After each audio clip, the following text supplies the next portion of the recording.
Welcome everyone, I'm Ken Sanborn, and you've accidentally wandered into the world of the 9 Principles of Spiritual Recovery. Well, if you're here, you're one of the chosen few, for now anyway. And if you're here, it's not by accident. Lao Tzu offered this bit of wisdom: when the student is ready, the teacher will appear. When the student is truly ready, the teacher will disappear. Maybe it works in reverse too. How about when the teacher is ready, the student will appear?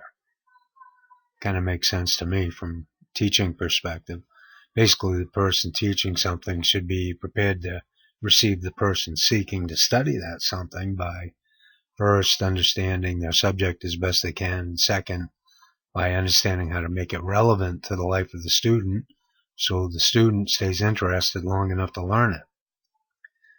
I had a high school student once who told another teacher, Mr. Sanborn tricks us into learning. So whatever works, even trickery. I bet Lao Tzu tricked a couple of students in his day. I'd look my old reverse Zen word trick up on the internet to see if I have to credit anyone. Okay. And looky here. One search result in the first 40 or so websites that came up. The only search result for the idea I had inverting the Lao Tzu quote. There it is. When the teacher is ready, the student will appear. And the person posting the idea on Daily Cost Community, it's like way back in 2013, is someone going by the handle Teacher Ken. How's that for random? It looks like he's got a challenged hairline. Anyway, here we go again.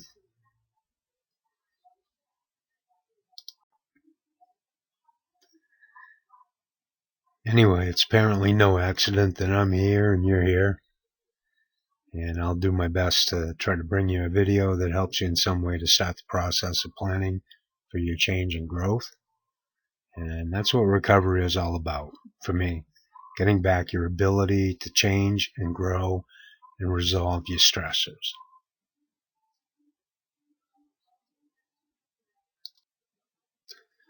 This video will explain how we can use the 6 dimensions of wellness to help us develop a plan for growth and change in recovery from the stress we experience from our life stressors.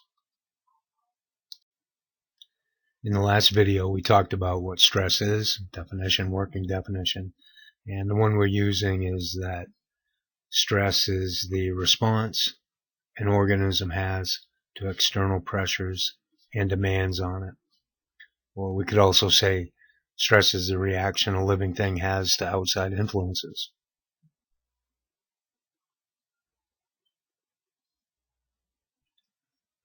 So as we noted in the prior video, stressors are simply anything that causes a stress response or reaction in an organism.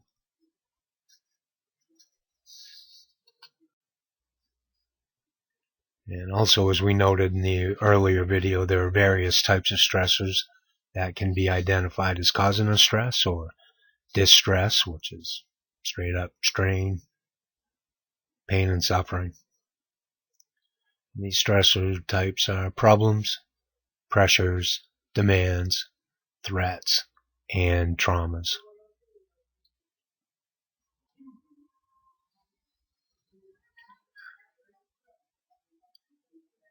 So the 6 dimensions of wellness are 6 aspects of overall health that can be used to identify and categorize by wellness area one's stressors as part of developing and implementing a plan for change and growth and recovery through development of spiritual practices. Now, aspects of overall health and wellness area mean the same thing: the physical, emotional, intellectual, social, occupational, and spiritual dimensions of our health and well-being. The 6 dimensions of wellness is the work of the National Wellness Institute, and in particular, Dr. Bill Hetler.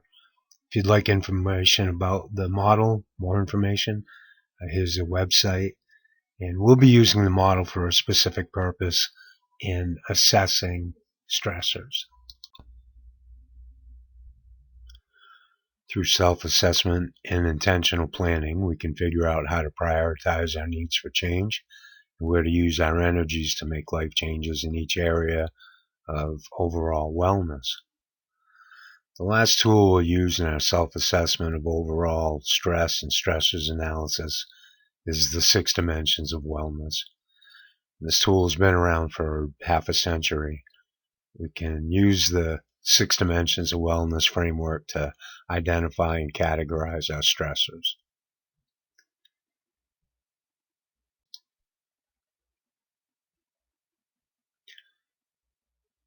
So the 6 dimensions of wellness are, as listed here, physical health, intellectual health, emotional health, social, occupational, and spiritual health. There are brief descriptions for each of those.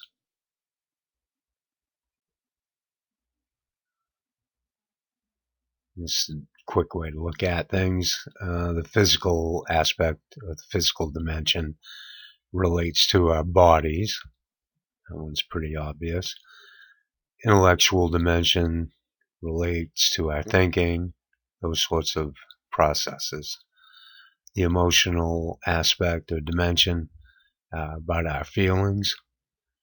Social dimension about other people, either individually or in groups. Occupational relates to our jobs, our work, our career. Also include finances in there. And spiritual health, that dimension has to do with our connection with ourselves, with other people, other beings, the environment in general, and spirit.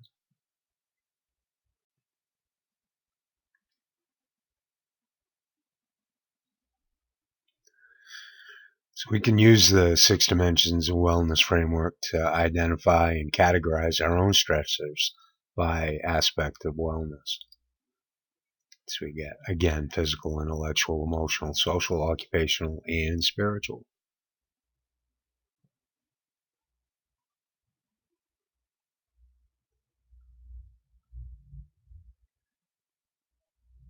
And to use the 6 dimensions of wellness for stressor analysis, we can use the format on the next few slides.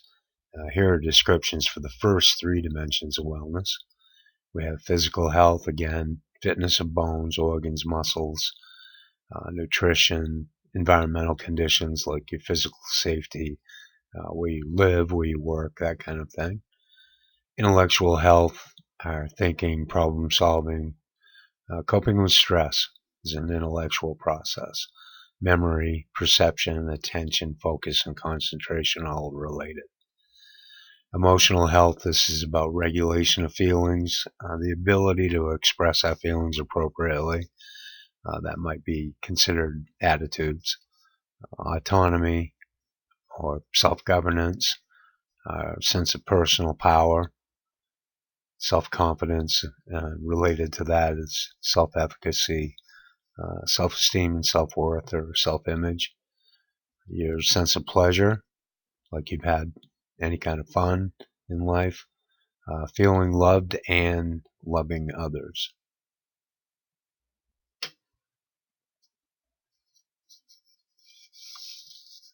So what we'll do is put a check mark in the column that represents our level of stress for each aspect of wellness. 1 would be the lowest level of stress we can choose, and 10 would be the highest. If my physical health stress is at, say, a 5, I'll put a check mark there in the 5 column to the right of physical health, and so on. And we would assess each aspect for the stress level. Next would be intellectual and then emotional.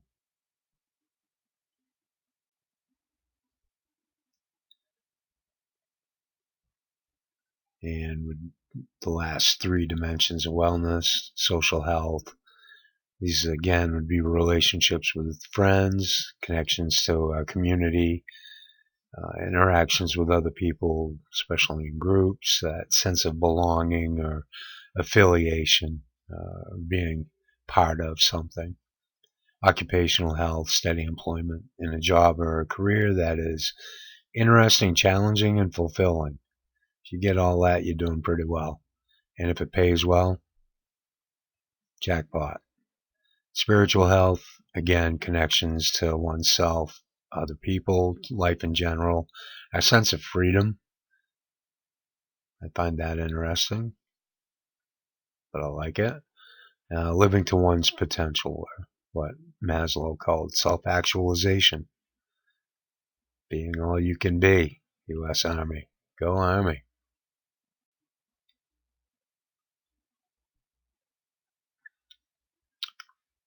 And we would do the same for these three aspects of overall health: social, occupational, and spiritual, 1 to 10.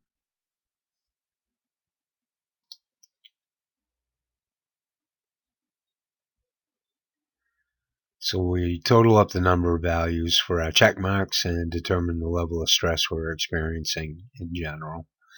We divide that total number by 6 for the dimensions of wellness to get a numerical value for the stress range. And 1 to 3 is the low stress range, 4 to 7 be moderate, 8 to 10 would be in the high range. For my purposes, I would call 3 to 5 moderately low and 7 to 8 moderately high.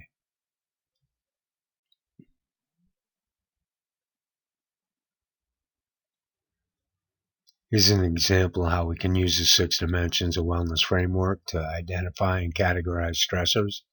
Some of my stressors are listed here by area of overall wellness or dimension of wellness. Each one of those dimensions for me is kind of an area of increased stress over the past year or two.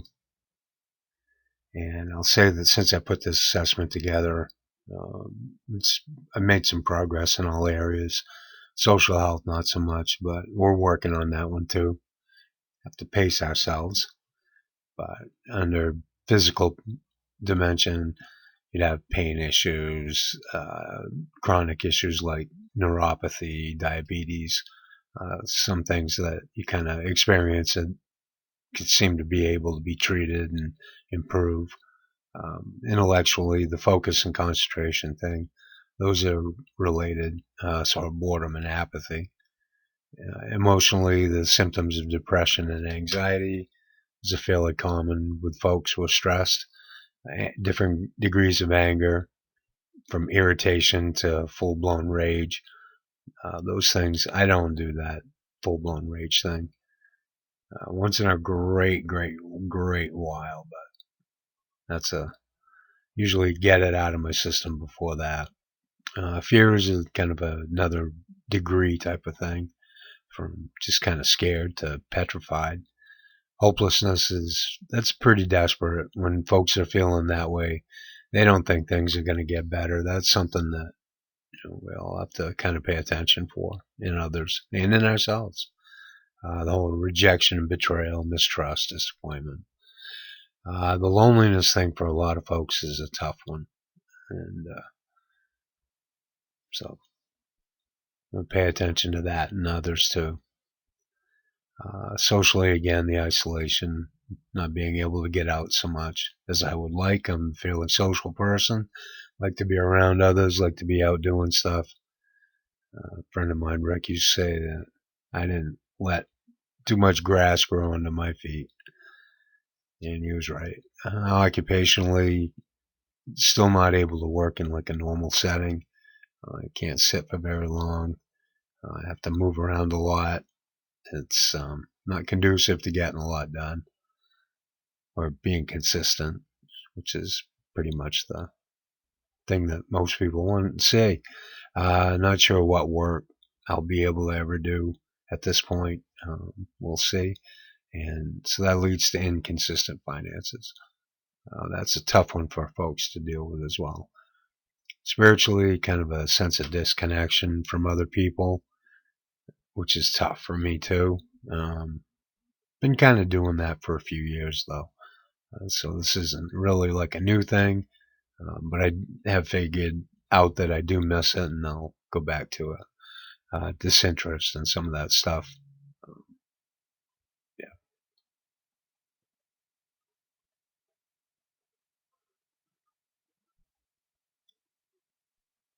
So using my list of stressors, I can gauge my approximate level of stress in each aspect of health or overall wellness, each dimension.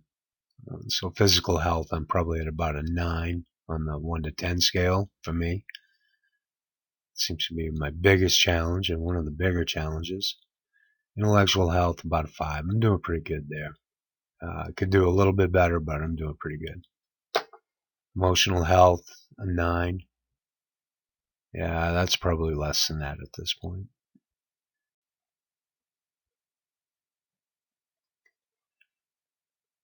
And social health, about a 9. That's pretty stressful. Yeah, I would like that to be down around a 2 or a 3. I do enjoy being out with other folks. So occupational health, that's up there too.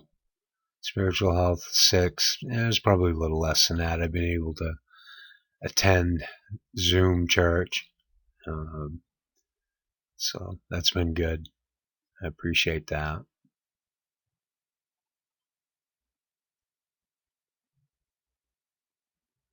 So when I total up my numbers for each of those 6 dimensions, I get a 47, which is, divide that by 6, ballpark, you get about an 8.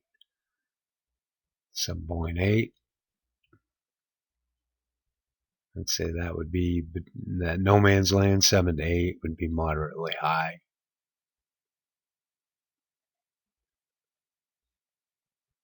Which for me is pretty high, because usually my stress levels are not that bad. The last time I took one of these things a few years back, it was down around a 4, something like that. So my stress level is pretty high for my history.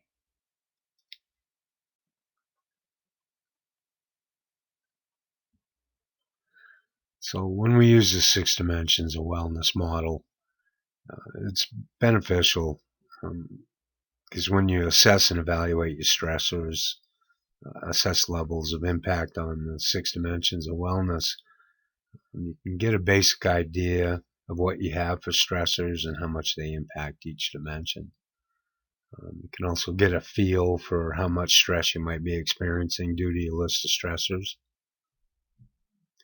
And having your information organized and analyzed can help you set priorities for which dimension or dimensions need to be addressed first. And you can also see what stressors are going to require you to access resources you may not currently have available.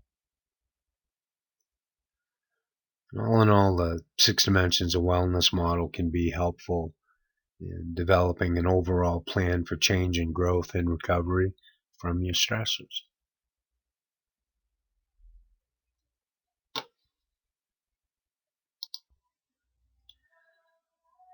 We'll add the stressors to behaviors model and the 9 principles of spiritual recovery to the 6 dimensions of wellness to help us develop a plan for growth and change and recovery from the stress we experience from those life stressors.